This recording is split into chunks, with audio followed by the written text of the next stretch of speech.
نور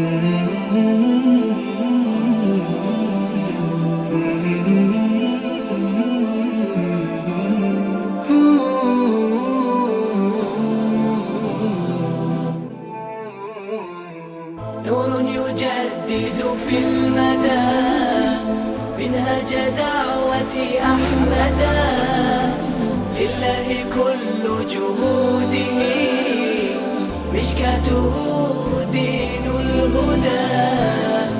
السلام علیکم ورحمۃ اللہ وبرکاتہ. ان الحمد للہ والصلاة والسلام علی رسول اللہ وآلہ وصحبہ ومن والاه. اعوذ باللہ من الشیطان الرجیم. بسم اللہ الرحمن الرحیم. اقیموا الصلاة ولا تکونوا من المشرکین. اللہ رب العالمین نے اس آیت میں فرمایا ہے کہ صلاۃ قائم کرو، مشرکین میں سے مت ہو جاؤ. کیا تعلق ہے صلاۃ قائم کرنا اور مشرکین میں سے نہ ہو جانے کا؟ یعنی گویا کہ جو شخص صلاۃ قائم نہ کرے کیا وہ مشرکین میں سے ہو جاتا ہے؟ یہ کیوں کر اور کیسے؟ بات واضح ہے کہ جو شخص اللہ رب العالمین کا حکم نہیں مانتا ہے، مؤذن نے کہا حی علی الصلاح حی علی الفلاح، آؤ صلاۃ کے لیے، آؤ کامیابی کے لیے، اور شیطان نے کہا کہ نہیں صلاۃ کے لیے مت جاؤ. بندے نے گویا کہ اللہ تعالیٰ کی حاکمیت میں اور اللہ تعالیٰ کے حکم میں شیطان کو شریک کر لیا، بلکہ اس نے شیطان کے حکم کو مان لیا اور اللہ تعالیٰ کے حکم کو ٹھکرا دیا. تو گویا کہ وہ اللہ تعالیٰ کے حکم میں دوسرے کو شریک کرنے والا ہو گیا. اس اعتبار سے کہا گیا ہے اقیموا الصلاۃ ولا تکونوا من المشرکین، صلاۃ قائم کرو، مشرکین میں سے مت ہو جاؤ. دوسرے مقام پہ اللہ رب العالمین نے فرمایا ان الصلاۃ تنہی عن الفحشاء والمنکر، بے شک صلاۃ بے حیائی اور بری بات سے روکتی ہے.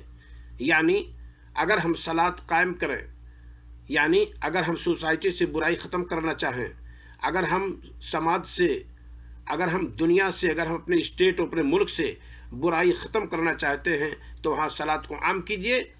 صلاۃ جب ہم اور آپ قائم کریں گے تو اللہ رب العالمین اس سے منکرات کو سوسائٹی سے ہٹا دے گا، دور کر دے گا.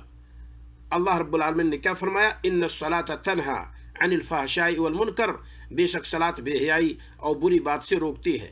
منکر ہر چھوٹی بڑی برائی کو کہتے ہیں. فحش عام طور پر بدکاری پر اس کا اطلاق ہوتا ہے، اور دیگر برائیاں بھی اس کے اندر شامل ہوتی ہیں. ہمیں اور آپ کو چاہیے کہ ہم صلاۃ اگر قائم کریں، ہمیں اور آپ کو چاہیے کہ ہم سوسائٹی سے برائی کو ختم کرنا چاہتے ہیں تو صلاۃ قائم کریں. اپنے بال بچوں کو بھی صلاۃ کا حکم دے، سوسائٹی کے دیگر لوگوں کو بھی صلاۃ کا حکم دے. خواتین اپنے مقام پہ صلاۃ قائم کریں، مرد اپنے مقام پہ صلاۃ قائم کریں، جوان بھی صلاۃ قائم کریں. بچوں کو بھی مسجد کی طرف لائیں تاکہ ان کی بھی ٹریننگ، ان کی تربیت ہو صلاۃ پر. اللہ رب العالمین ہم سب کو اس مسئلے کو اور اس حقیقت کو سمجھنے کی توفیق عطا فرمائے کہ ہم سوسائٹی سے اگر برائی ختم کرنا چاہتے ہیں تو ہمیں اور آپ کو چاہیے کہ ہم صلاۃ قائم کریں. اللہ رب العالمین نے فرمایا ان الصلاۃ تنہی عن الفحشاء والمنکر، بے شک صلاۃ بے حیائی اور بری بات سے روکتی ہے. اللہ رب العالمین ہمیں اور آپ کو اپنی سوسائٹی کے اندر، اپنے گھر کے اندر صلاۃ قائم کرنے کی توفیق عطا فرمائے.